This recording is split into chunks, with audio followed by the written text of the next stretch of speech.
Ito yung mga planets. Earth. Of course, we are on Earth.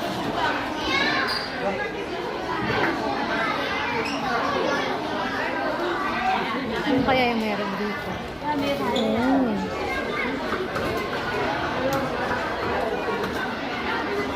Neptune, Uranus, yan yung mga ano nila.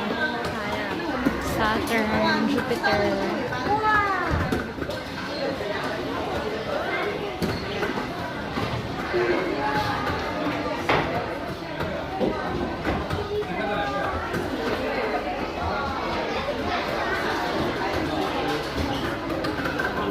Moon phases. So, pasok tayo sa moon phases.